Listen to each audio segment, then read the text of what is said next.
I did not have sexual relations with that woman. Yes or no? Did you ever take banned substances to enhance your cycling performance? Yes. I had no prior knowledge of the planned assault on Nancy Kerrigan. I am deeply sorry for my irresponsible and selfish behavior I engaged in. 1, 2, 3, 4, 5. Everybody in the car, come on, let's ride to the liquor store around the corner.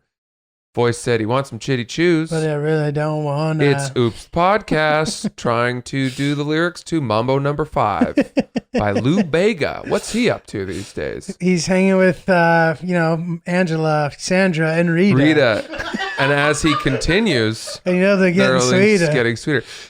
There were a few songs on that album that weren't bad. Dude, I bought the CD and I remember track number 2 is Hot Outside, so for me it is. Yeah. Remember that? Yeah. There were Lou a couple Girls All the Time or something like that. Summer All the Time. There were a few on there, and yet he is the definition of a one-hit wonder. Totally. So I believe, so he's from the Bronx, I think. Oh, is he? And I believe he's still I think he has a career in Europe. He's still, and dude, once you make it in Europe, I've said it before, Yeah. you're good to go. Yeah. It's amazing how much easier it is to succeed musically in Europe than in America. Right. It's good because they have fucking a soul over there, dude. I guess they that's don't right. forget you. Dude, lots to talk about today. How are you, man? What's happening? I'm good. I was thinking this, does anyone ever call you Pope Francis? No. It just seems like low-hanging fruit, but I feel like maybe people don't call you that. Well, they don't really, but it's funny. People will often hear that my name is Francis, and then they'll say, isn't that a girl's name? And once the Pope became the Pope Francis, people stopped saying that so much because he's such a big figure. And what's manlier than the Pope, right? Totally. And also, why is Francis because of Francis Ha? No, it can go either way. You know, Francis McDormand. There are a number of female Frances, but they spell it with an E. Right. And that pisses me off is when I'll go to Starbucks or whatever and they'll spell my name with an E as if they're trying to call me a little girl. And then I get angry. Fuck that noise. It's not cool, dude. Does anybody ever call you Frankie? Some people will try. They'll try to be annoying. And it doesn't stick. Mm-hmm. It doesn't stick. I've always been Francis. Yeah. And then Fran for short. I like that. Yeah. Dude, I have lots to talk about too. Let's do it. Today. I have so much that I want to talk to you about. I want to start with this. I had an encounter with someone that was almost racially charged. Ooh. And I'm going to tell you about it. So, Please. We've got a car in the city now. Oh, wow. First time I've ever had a car in the city in 10 years of living here. Did you buy it? What's the deal? No, we're just leasing it. We've borrowed the lease from Oh, that's great. my girlfriend's stepdad. I'd like to do that. Yeah. So it's convenient. And we drove back and it's impossible to find parking on the street. Impossible. And that's not a new take. Right. Just really hard, at least where we live. During the day in this neighborhood, it's hard. Yeah. So I took it and then couldn't find parking when I got back. And I was circling looking for spots, asking people, hey, are you pulling out? And they'd say no. And so finally I couldn't bear it any longer. I couldn't waste any more of my day. I'd been circling the same blocks for 2 hours. Wow. And so I went to a garage. There is an app a friend of mine had told me about called Drop Car, where you can actually get these monthly rates at these garages at a much lower rate. Wow, that's great. I had also heard that you can potentially ask for the manager of the garage and say, hey, buddy, I'd like to offer you cash. Can we do a little, side deal here where you don't have to report it as taxes? There are far more vacancies in these garages right now because people have left the city. I've heard they're struggling. I had hoped I could offer cash. I even took a bunch of cash out. Wow. Now, I get to this garage. I speak to the guy. He doesn't speak any English whatsoever. Mm-hmm. So he calls his manager, Antonio, and then he puts Antonio on the phone. And I said, I'd like to do a monthly parking. I want to pay, less. I'm willing to pay cash. And he goes, well, why don't you leave the car tonight and then come back tomorrow with the application and a copy of your registration, and we will set you up.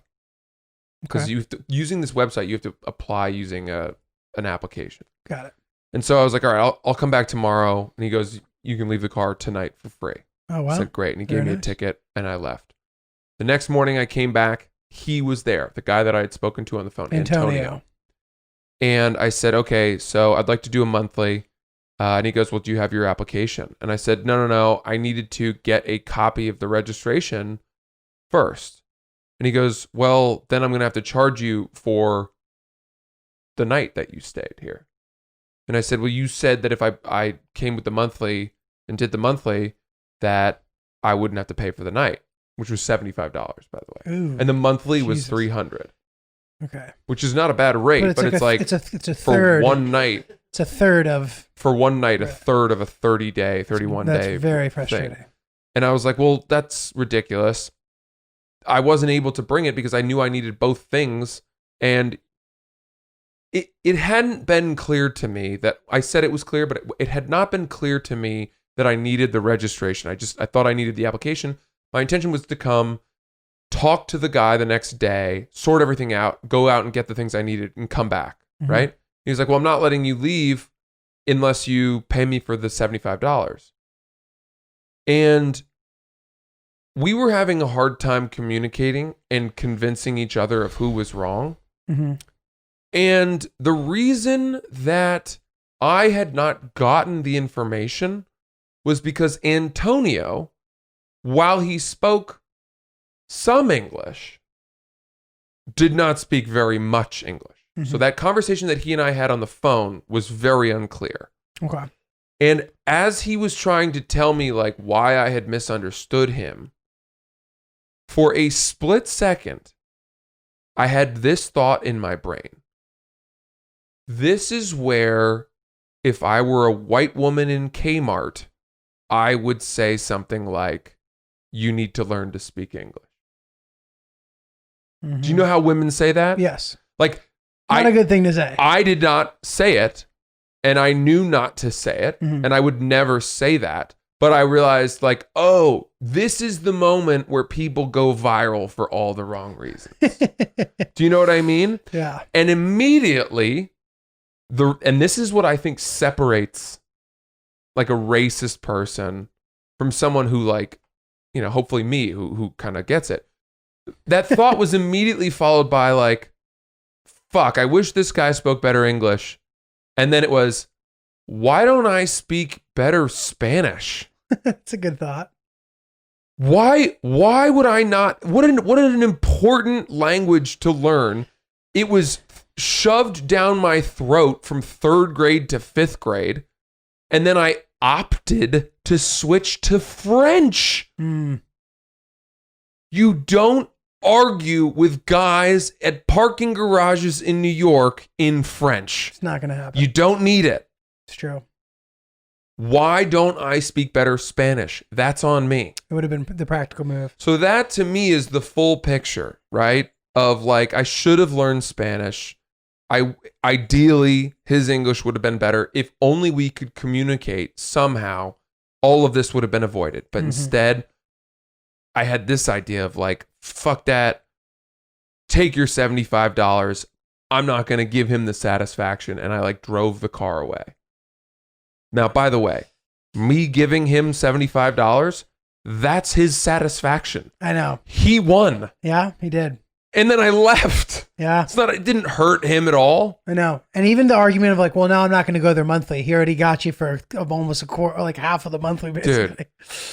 They just rip your face off, man. That's tough, dude. And then I circled for another hour and couldn't find a spot, so I put it in a different garage. Yep. Fuck you, Antonio. Dude, I made the same mistake, by the way, of switching to French. And did I ever tell you my reasoning? No. I was planning when I won the French Open singles title that I would give my speech in French to the people of the Terre Battue or whatever on court, Suzanne Lenglen, fucking give my speech, which was obviously stupid. I speak neither language well or at all. I know you at least speak French. I do speak French. So that's good. But I can tell you that you're never on an airplane where someone has a heart attack and then someone looks up over the guy's quivering body and yells, "Does anyone speak French?" There's never a use for it. Dude, it could happen. French is pretty widely spread. I would argue that learning French can be very valuable. Like half of Africa only speaks French. Fine. I don't find myself in Africa all that often. And I'm in America where everyone speaks Spanish. It's true. Everyone speaks Spanish. And at this point, it is so important to learn Spanish here. Well, dude, did you get the new update on your phone yet? I avoid updates. So I know you do. Creature of habit. And my update has actually fucked my phone up a little bit, but there is now a Google Translate app with the new phone. It might be Apple Translate. Apple Translate, sorry. Does it work? I don't know. I haven't tried it. Here's the thing. But dude, I used it in Russia and it was like, it saved my ass. Okay. So Google Translate, at least. Historically, whenever I've used any of those translation tools, I say, how do you say, may I please have a slice of pizza in Spanish? Or let's say I'm translating it from Spanish to English. Mm-hmm. I say, what does this mean in English? And then it spits it out and it's like, pizza, I have maybe, big man, question mark, exclamation point upside down. It doesn't translate well, I know. You're like, you can't do any better than that, Google? Really? You fucking kidding me?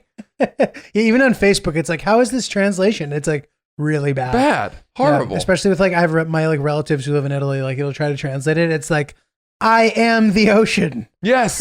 It's like, no, you're not. It speaks you are not the ocean. It speaks to there is still a gulf between artificial intelligence and human, because we speak in ways where we cut corners and the way we talk is colloquial speech. Speech. Yeah. Dude, I look forward to the day where you can put on a headset and talk into it and it says the language out loud that you're speaking. That'd be cool. You know how much more confident I'd be traveling with that? Yes. I'd go anywhere with that. Yeah. Dude, it's funny you mentioned that. I think back to traveling, to foreign countries, and especially if it was a really remote place. Like when I went to Iceland, I remember looking up beforehand like 15 little phrases that were important to know. It's a great thing to do. Actually, I did it when I went to China, because in China there was less English. Mm-hmm. And I remember thinking, like, on the plane, I read them over once and I was like, all right, I got it. I didn't have it at all. I didn't have it. I mean, that's not even good enough to pass a pop quiz. You did not have it. I didn't have it. That's cool that you've been there, man. I would like to go. I'm glad I went. I wonder if we will always be able to go to China. It feels like the sort of place that we won't always be able to go. I hope not, but we'll see, I guess. Chris, what do you got? They have that like translating in your ear talking thing. Really? Like with the Google Pixel Buds, it's not that great, but it's getting somewhere. That's sick. I need to Also, get that. the super useful tool in Google Translate is you can like pull out your camera and point it at a sign or whatever, That's and it sick. translates it for you like live. So like that's menus cool. and That's stuff, sick. it's super useful. Yeah. That's really fucking sick. Francis, we should go on a trip when international travel I is know. easier to do. I know. That would be fun. I'd be down. Travel buddies. It would be fun, dude. Bring Chris along. Yeah. He'd be our son. Shoot something. We could Chris, just our do a son. little travel documentary. That would be fun. Vlog. Dude, I think that would be a really good time. Vlog boys. That would be nice. You know, Yeah. once this podcast gets big enough and we can start spreading our wings into other forums, I think the Oops travel blog would be pretty funny. I like the sound of that. What do you got, pal? Well, dude, so first of all, I don't know if you watched the NBA. We're watching the NBA playoffs. I'm sorry Yeah. that the Celtics. Yeah, but you know what? They had a great run. I think they ran into a buzzsaw in the Miami Heat. I don't hate the Miami Heat whatsoever. I actually like the way they play. So Yeah, all same. due respect. You It's gonna can be tell good. by the way that the Celtics walked off the court. You know, they were like, They were fine we with got it. beaten by a better team. Yeah. Objectively. We did our best. We couldn't beat them. Yeah, the Heat really look like they're coming into their own. Anyway, in the middle of the game, I kind of started, drifting off into daydreams, and I've realized that I've thought of this before, but I have a great basketball name. Like, picture this, okay? Like, LeBron James is coming down the court. Oh, here comes the double team. Gallinari is open in the corner. Gallinari. Gallinari, Got the guy who's open when the double team happens. Yeah. Open in the corner for three. Gallinari for three. People forget you They a lot. win! You're the guy that no one thinks is a threat. Exactly. They They're don't like, realize. leave him. Yeah. Come double team the guy who got paid the max salary. Gallinari serves one purpose. He sits in the corner. He catches the ball. He hits the three. That's all I can do. You're Worthless on D. You're the guy who they make the movie about, that Mark Wahlberg plays your character because you came to an open tryout for the bankrupt team. Walked in because your buddies were like, yo, you're pretty fast, dude. You could probably run with those guys. Right. And you're like, I mean, nah. Well, okay, we'll see. He was always told he was too short, too slow, too Italian. Giulio, what kind of name is that? But dude, I really think a 4-syllable last name really lends itself to prolific moments in professional sports. Yes, it does. Especially one that sounds foreign, like Manu Ginobili or Dirk Nowitzki. I mean, those are 3-syllable last names, but those are good ones. Gallinari. Ballinelli. Ballinelli. Oh wow. Yeah. I forgot those guys. about him. Dude, awesome. So dude, another funny thing happened to me this weekend. I went to girlfriend's aunt's 60th birthday party, and slowly my girlfriend's been very clever at like roping me into like this full schedule of activities and obligations. I like doing the family stuff, but even with like friends of hers who are like kind of loose friends who I don't really have anything in common with, press tour. I found myself just like, I find myself with all these obligations. I've been there, dude. She's gonna kill me if she hears this, but I was at this dinner and it was really nice, but it's funny, her dad started busting my balls that I've never called him anything. I've never called him anything. I've never called him Mr. whatever. I've never called him by his first name and he started busting my balls. He's like, you're going to have to figure out what to call us soon. What are you going to go with? Dude, so, all right, it's funny you say that because it started to get weird at one point because I was at their house in the Chicago suburbs for a couple weeks, whatever. And I started like, I'd like point and I'd be like, I'd say he. And it was like getting to the point where it was getting ridiculous. So I was like, all right, this time I'm going to call him by his first name. And I did it. We went to dinner on Tuesday. I called him by his first name. He must not have heard me. I must have said it sheepishly because I was like, felt self-conscious. And then he calls me out immediately at the dinner. Oh, and it was awkward. And she was like, Dad. And he's like, what? And I was like, I called you your name. It was just like. What's his first name? Barry. It's a good name. What a great name. And also, I mean, think about this. What a difference between calling him Mr. So-and-so versus Barry. Barry's a good name. No, but it is. But I'm saying, like, in terms of the format, Barry is the least formal name on earth. Right. Barry is a buddy right off the bat. That's your boy. And one of the Mr. boys. So if he gives you that, you're going to want to get to Barry as soon as possible. And that's what I called him that. And did he get mad at you for it? No. They've been encouraging me to, but I'm just like, it's just an uncomfortable thing. So Chris knows what I'm talking about. So he's given you that. Yeah, but dude, out of the gate, I think once a parent gives you that, you need to immediately do it. Yeah. It's not about, you're not continuing to show your respect for him by calling him Mr. So-and-so. I was calling him nothing. Well, you were living in no man's land. Yeah, you're a guy who hits a bomb serve and then comes in to hit a swinging volley between the service box and the baseline. Yes. You're making life way more difficult. Get yourself to the net or stay back for ground strokes. I know. You got to. I know. You're right. And I have, and I'm glad. But it was easier because she calls her mother a nickname. I have called her mother the nickname already. Okay. Which is like a cute little thing. That's cute. But yeah, I'm glad that we finally crossed that hurdle because it was definitely something that was like uncomfortable. You know what's tricky is that I dated a young lady for a long time whose dad was a doctor. Mm-hmm. And so getting from, and this was when I was younger. So getting from Dr.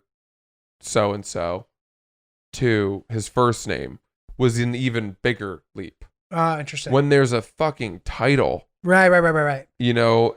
And that can be weird too, because by doing it sometimes you actually are being extra. Yeah. Like people would call the house when I was a kid, and my dad is technically a doctor because he's a professor, but he's not a doctor. Doctor of philosophy. So they'd be like, is Dr. Gallinari there? And I'd say, hey dad, someone's asking for Dr. Gallinari. And he would go, oh God, yeah, Dr. Gallinari. Fucking, yeah, I'm Dr. Gallinari, sure.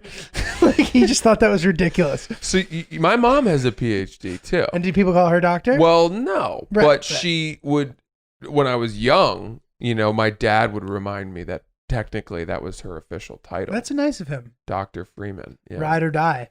But dude, so, the thing that they didn't want me to call him, they never wanted me to call him Mr. and then his last name. Oh, okay. Because if he's a doctor, Like calling him Mr. So-and-so is almost insulting. This guy was kind of an asshole. I thought you were gonna say Doc. He doesn't want you to call him Doc. Well, Doc is fun. I like Doc. My dad calls the doctor Doc. I'm like, Dad, Yeah, what you know, do you you think, should. Doc? You should. I like Doc. I like Doc. I've always liked Doc. It's very Looney Tunesy. So, dude, the opposite end of this. So, my girlfriend calls my parents Mr. or Mrs. until they correct her. So, my mom immediately corrected her and was like, no, don't call me that. Call me my first name. And my dad is just like aloof and doesn't realize that she's calling him Mr. Gallinari. But he hasn't realized she's been doing it. So, she just keeps calling him that. I'm like, you don't have to call him that. She's like, he hasn't told me. I'm like, he's just not paying attention. So tough. It's so tough. Well, you two have the same name, so it'd be she can't call him Giulio. That's true. That is true too. Big Giulio, they would call him as a kid. So, okay. I think deciding, knowing when to, you got to be given permission, obviously. But at the same time, dude, we're too fucking old to be calling our girlfriend's parents their formal titles. Agreed. No, totally. And it would be embarrassing if we did that and they didn't correct us. Right. You know? Yeah. Because then you feel like a child. Yes. You feel as if you are a child invading in someone's home and you don't want to show affection towards the daughter and you want to get to bed early and not drink too much. Totally. Let me ask you this. Please. Do you ever worry at all that when you're visiting your girlfriend's family, that they are going to see your tattoos and make judgments? No. I mean, they've seen them. They have a pool. Wow. They have seen the tattoos. And no, I don't worry about that. Because I don't want to be first of all, they don't care. They're cool. You know what I mean? How do you know I that don't. they don't go to bed at night and as they're reading in bed with their face cream on and their night guards in, the wife doesn't close her book and turn to her husband and say, are we sure that we want our daughter dating someone who's got 20 tattoos? Heavily tattooed. You don't think that happens? I don't think so. And I really want them to like me. It's important to me. However, I wouldn't agree with that sort of judgment. So I don't think about it. What if your girlfriend got a tattoo? Would they blame your influence? Would they say that you are corrupting her? I don't think they would care. They're pretty cool. They're not like the New England parents that I'm used to who have all these fucking stupid rules and you know what I mean? They're just pretty practical, interesting, cool, with chill it, people. Modern. Yeah. They're awesome. I really like them a lot. When you go out to dinner with them, the dad and mom pay. Yes. When did you stop offering to pay? Okay, so I'm going to be honest. It was one of those situations where if I were to offer, it would actually be weird. It would be, I would set myself back by trying to pay in those situations. I'm grateful to be in a situation like that, but it's funny you mention this because I have a friend who goes to dinner with his girlfriend and his girlfriend's mom. And I think her mom is single and he will offer to pay and that's fine. Yeah. But that is a different situation. It is. In a way. You know what I mean? It is a weird thing and I'm sure that it's different depending on the family and what the deal is and whatever. But it would be insane if I offered to pay. Dude, there are the male ego when it comes to money is a force unlike any other. A guy will go broke paying for the dinner table before he lets, I know, someone step in. Such a source of pride. It's brilliantly illustrated, by the way, by Walter White in Breaking Bad. I don't know if you remember this, and it was only because I watched the show a second time, but his steadfast refusal to let anyone offer them money for anything to help with his cancer payments and all that shit. Refused. He's irrational about it. Right. And it brings me to this. I promise this will not be a lengthy return to the engagement ring conversation. But I had a very good friend call me who had Erica Spira. Oh, yeah. Comedian. Yes, I know and her. Very smart. She's great. Woman. We should have her on the pod sometime. She called me just to catch up and had seen the episode we did about the engagement ring and how angry I was about the whole thing. Mhm. And she had some brilliant counterpoints. She said, getting a woman a ring that she doesn't want is not a good idea. And I agreed with that. Right. Like, I would not ever want to give someone a ring that they just have to wear. That they don't like. And they're sad or bummed out about it every time they look at it. Right. And she said, but would you be okay if your girlfriend or the person you proposed to offered to chip in for the one they actually wanted?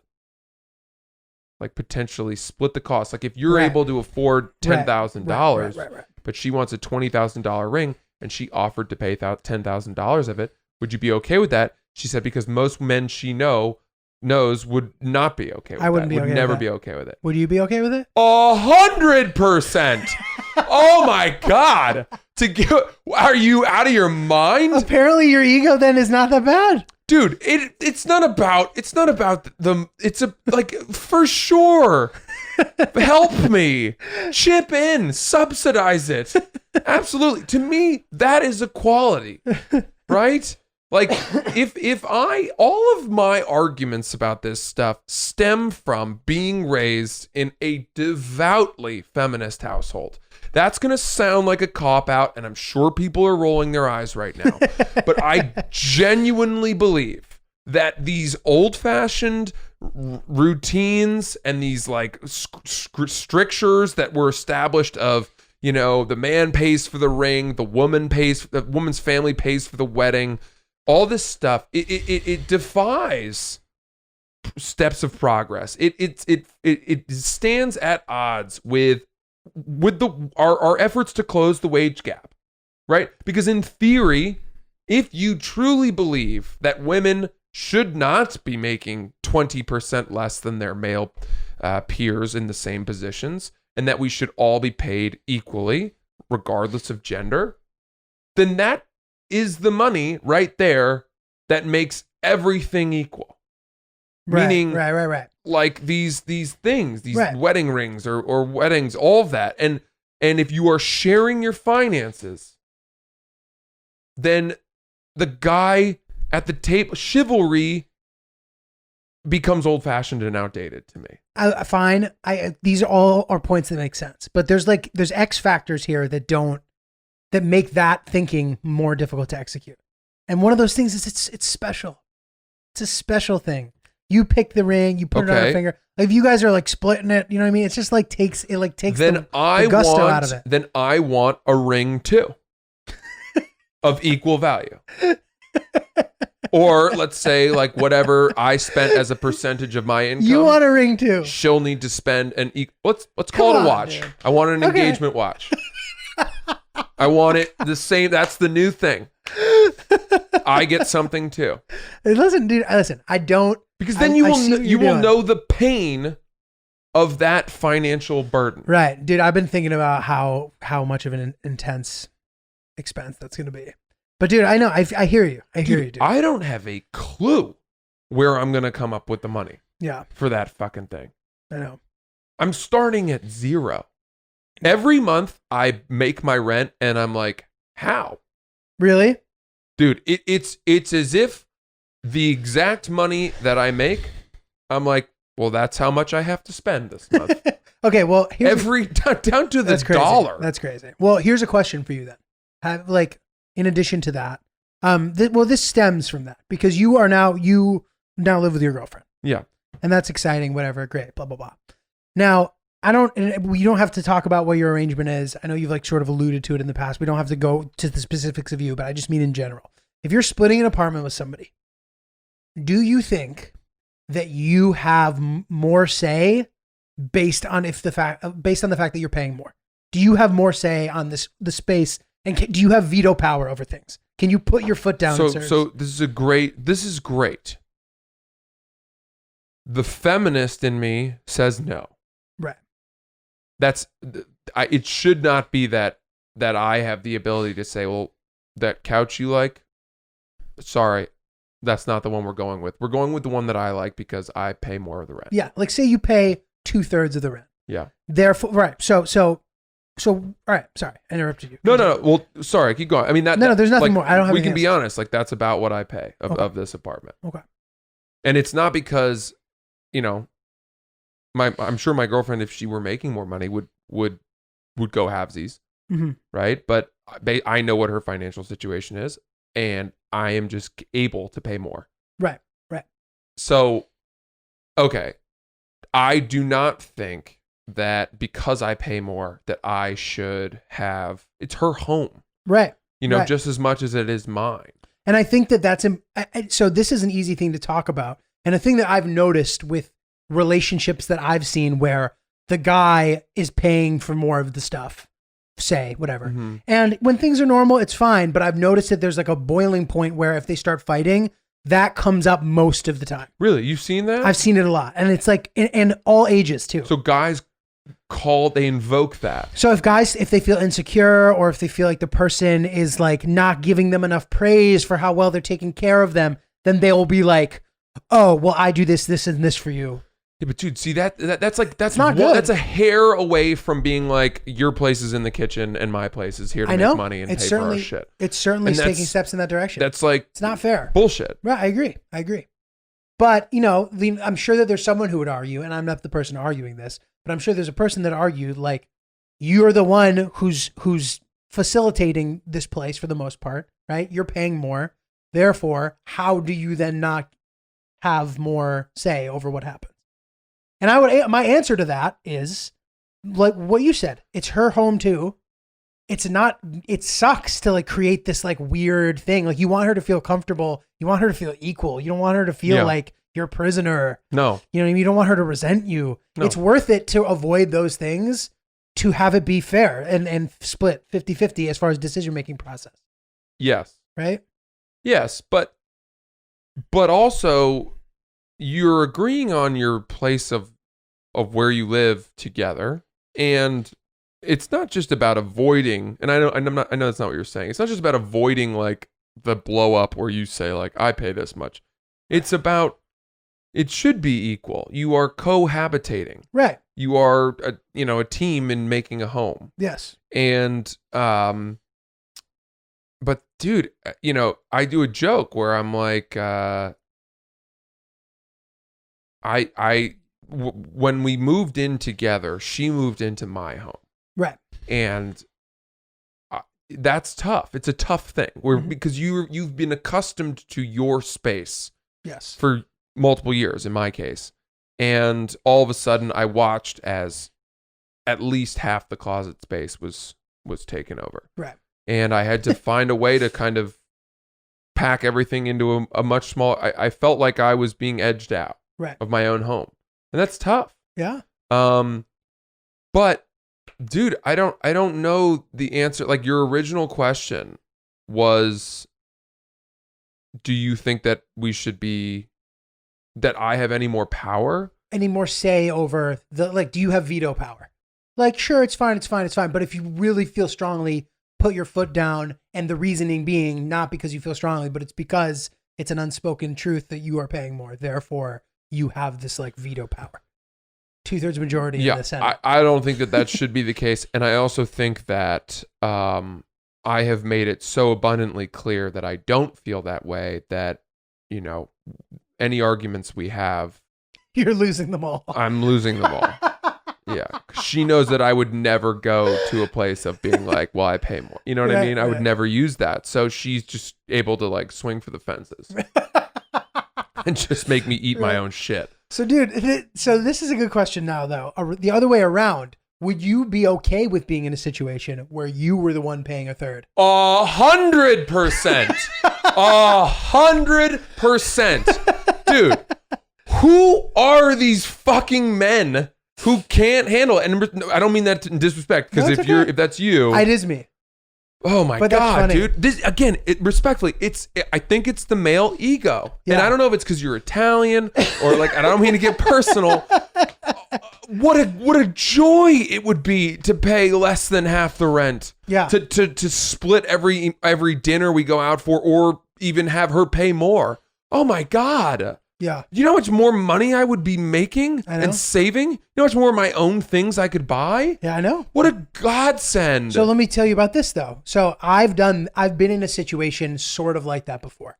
I had an apartment with a girlfriend. We had our budget, all right, and our budget was like not great, but it was our budget. We were going to each spend this much, whatever. What ended up happening is her sister had an extra apartment. This is the type of family situation we're dealing with. And she was like, you guys can rent the apartment from me and just pay whatever you were going to pay. Which means for the girlfriend of mine obviously is paying nothing in that situation, and I'm paying my half, right? But she tried to pull some shit on me where she got annoyed at the way I was doing things, and she's like, well, we're like this is my family's apartment, so, and I had to be like, well, I'm paying. That's really tricky. I know. That's really tricky because first of all, my answer was predicated on I would be dating somebody who shared my mindset of right, not ever bringing that up. And that's a very like valiant way to be the way that you are. It requires like, but it's also naive. It's also your way. It's naive for me to assume that the girl I'm dating who is paying more of the rent is never going to bring up the fact that she's paying more of the rent. Right. Because what you just described sounds like exactly what would happen. Yes. And dude, it sucked. And I was like, I'm like, thank God I paid, even though it's subsidized. Technically, the apartment was really nice. But I was like, I'm never going to be in that position where like I'm stripped of my manhood. Yeah. Like there's a slippery slope about that in my mind where it's like, if you just become this pussy who's like dependent on, and I don't mean to say it like that, but this pussy who's just dependent on your girlfriend, it like takes away those like manly qualities that are attractive and appealing in a man to a degree. Let me ask you this. Is that wrong? No, I totally agree with that. And you don't have any legs to stand on. You sort of feel like you can be kicked out at any moment. Right. All of a sudden you're the guy who's like good at keeping the home. You're like, look at you become this great cook and like you're cleaning to like compensate. This to me is what women have faced for years. I know. And that sucks too. But you hope that, right. But you're right. But that's a good point. Like this is the other side of the other way around. It's like the way that women have been like put in a place in the past, and even now, where like they're treated, their responsibility is maintaining the home, but the husband still treats them like an inferior, like type of thing. I've seen it the other way around. I have friends whose like girlfriends pay more, and like they just become these little like helpful little handy guys. The man immediately becomes a subservient housekeeper. Is that true? Yeah, he becomes this like handyman. I love the idea. He becomes the pool boy who's banging the fucking single older woman, dude. I love the idea of like a young guy we know all of a sudden wearing an apron. Dude, I know. And like moving his fucking vacuum around and wondering why his wife hasn't come home yet. And you're like, you smell the fresh cinnamon? Making muffins. You smell it? You smell it? Come here. Come try this. Dude, so, all right, here's a question. If your girlfriend, one day you guys were getting married and she asked you to sign a prenup, would that affect you? No. And it's funny because, like I've said, this other girlfriend that I had came from an extraordinary amount of wealth. And I knew that if we were to make it that far, and I didn't really think necessarily we would, but I knew that if we were to make it that far, that I would be happy signing a prenup. Because what situation is it going to be where we get divorced and I have absolutely nothing and she doesn't just toss me a bone anyway? You know what I mean? Like, why do I all of a sudden deserve all this money just because I'm married to her? That's a great question. I think once you have kids, it does become a bit more difficult and convoluted. Totally. And also the fact that, the prenup typically doesn't include any money made after the marriage has begun. However, in the situation of this girl, it was very possible that there would be no significant money made after we were married because she had so much of it already. Yes. That it didn't matter. And usually I feel like that, I feel like a lot of that usually is protected in trusts. Right.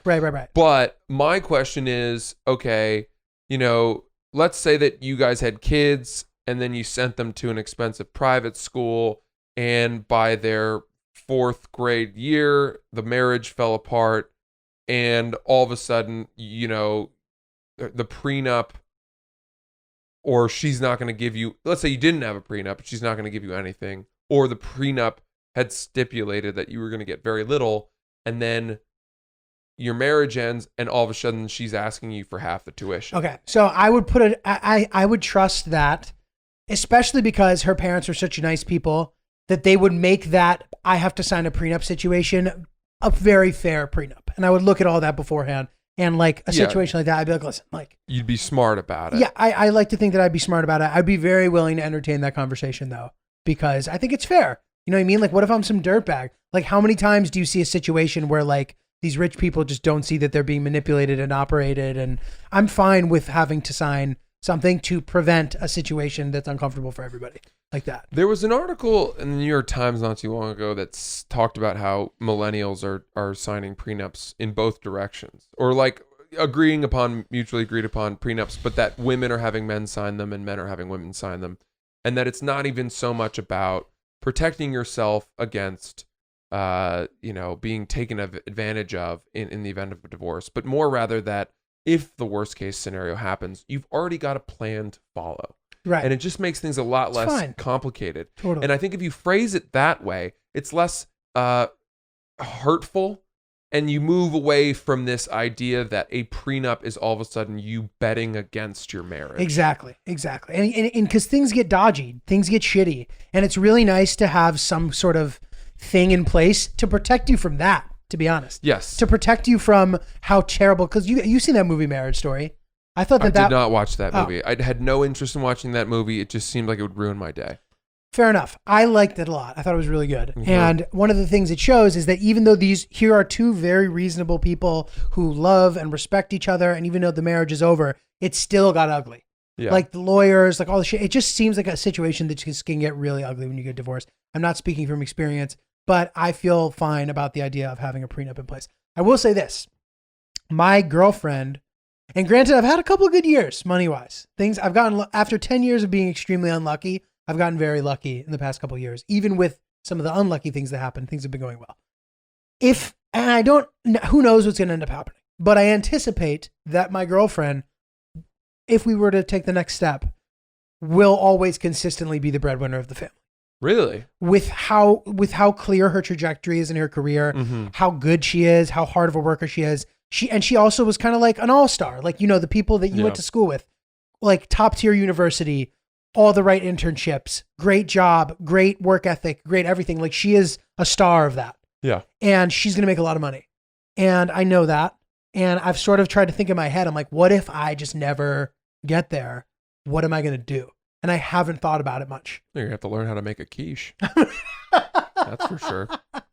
Fucking good quiche, man. I'm going to learn how to make a quiche and give it a fucking damn good foot massage, yes, dude. That's exactly right. Ugh, yeah. Fuck. Well, I better step it up, yeah, dude. let me tell you something, Giulio, because your girlfriend making all the money and coming home after a back-breaking day at the office, you being able to like fix the wiring of the refrigerator is not enough to counteract that. I know. That's not enough. The tradition, cleaning the leaves out of the gutter. I know. Getting the old ladder out, dusting it off, and going to. Dude, these all sound like sexual metaphors. Yeah, too. all the like Cleaning the gutter. traditional manly household tasks that you would set aside a Saturday morning for are not enough to rebalance the scale if your wife is making a ton of money. You would have to pick up cooking or, the certainly the childcare. Like there's, I know. That's the side of it. I know. Was that 50? 45. Dude, you're 100% right. I need to like figure that out. But hopefully, I'll just keep trending upwards as well. Yeah. And well, she's a great girl though. I don't she think is. It's gonna be... Let me ask you this though. That to me makes me wonder where do you see yourself financially in 10 years? So it really depends, man. It depends on so many things. Like I don't know. I just don't know. What is your expected income? Like what would you be excited with? What would you be happy with? And what would you be disappointed with if you were making those numbers in 10 years? fuck. That's such a tough. I mean, if I were in the 6-figure range consistently from now until then, I'd be okay with that. Really? Yeah. Okay. I mean, I would like to be making more. You know what I mean? I don't like, slowly over time, it like actually ways where that could happen have become more realistic, which feels good and gives me hope. But it's just so hard to predict. You know what I mean? I'm just trying to like save as much money as possible, put it in a position where it can grow, and maybe I can offset some of the like weird years where I don't make as much or something. You know what I mean? I don't know. What about you? Have you thought about this? Yes. I'm currently disappointed with how much money I make. Do you think that that's a function of comparing to some of your friends who make a shit ton of money? Well, maybe, but I am firmly aware that I am in my field much closer to the top of my field than my friends who make 6 to 7 times more money than I do, than how close they are to the top of their field. I've made that realization as and well. It's that very gives frustrating. me peace. Like because it means I've achieved success higher than they have. Right. That makes me feel better because I think about it the other way, where I think about it like, oh, I'm starting to rise in my field, and still that amount of money, if I were in the same position in other fields, I'd be making a killing. Yeah, but we aren't. We chose this because we enjoyed it. And a lot of our friends are probably sucking up work. Right. And you want to know what? One of the reasons why I think I chose this, I'm embarrassed to admit this, but I think there was a moment where I realized everybody had like money, family money, and like I felt like I didn't like fit in. And I felt like by being, a performer or being an artist, like I could offset that fact. So you almost did it as a fuck you to everyone. No, I did it as like a how can I stand out and do something that people will think I'm cool and they won't like judge me for like not coming from. I think there's a piece of that in everyone who decides to do this. Yeah. We look forward to, there's something very cool about every time you tell someone you're a comedian, they sort of like, they're surprised to hear it. Right. They've never really met a real life comedian in the same way they've never met a real life magician or like, nobody's surprised when you say like lawyer or finance, doctor. Those are wonderful professions. It's just there's that's kind of what you're expecting to hear. Right. And if you say comedian, then people all of a sudden want to ask follow-up questions. Right. And so that's very true. But I think one thing that I didn't anticipate about it, and which is interesting, and once you last as long as we have, you kind of start to change your perspective a little bit. But I at first was doing it because I was like, part of me was like, oh, people are going to think this is cool. Like people who, like people where I'm from, people who I like went to school with, whatever. And then I forget that like all of a sudden everybody is like in that business too. Yeah. And different things start becoming mattering more and like, but that's healthy. That's where you want to get to because you don't want to be to a place where you're only doing this so that you can post something cool that you like open for somebody so your friends at home can think it's cool. You want to be able to make money and like make a living doing it. Yes, eventually. that you can't ignore that reality. Yeah. That no matter what you're doing, at least for me, the novelty of being an artist or having the flexibility to do something that I can express myself and like entertain people. I still want nice shit. I still want to be able to take ski trips. I still want to be able to fly better, like get the premium economy seats or whatever. Right. So all of that, the money is a reality. Now, it all comes from, where, your own personal financial situation and the people that you're around. But my thought is that in 10 years, if I'm not making at least $500,000 a year, I would be disappointed. Mm-hmm. I would be disappointed. I feel you. That would be a disappointing number. 500 grand in 10 years would be solid. Mm-hmm. Anything over $1 million, I'm like, I'm killing it. Okay. Yeah. That's where my sort of, and maybe that sounds really, like maybe I sound like an asshole for saying whatever, that. dude. You're allowed to aspire to whatever you want to. In my second year at Barstool, combining my stand-up touring money, the residual checks I was getting from ads that I had done, plus the bonus I got, I made like $230,000 Great. And I was like, in that year, looking back now, because I make a lot less now, I was like, wow, that was a lot of money to be paid as a comedian. Yeah, dude. That's Like really that's fucking great. for me. I would wonder how many other New York City comedians made that much. Not many. Yeah, that's the thing, Yeah. right? Like there are people I really look Even up big, to big comedians who in our don't mind. make that much. Totally, dude. That's great.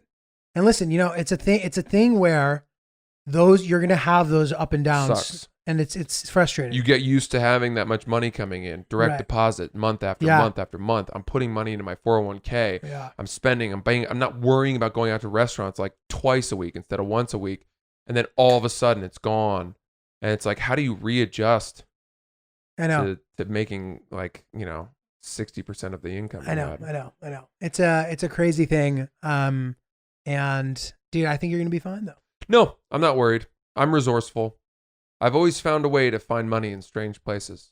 And I mean that literally. Like when I was a child and I would go on trips to Florida, we would stay at these hotels, these shitty hotels, and I would put snorkel on and go in the pool and look for loose bills that had been floating out of people's pockets.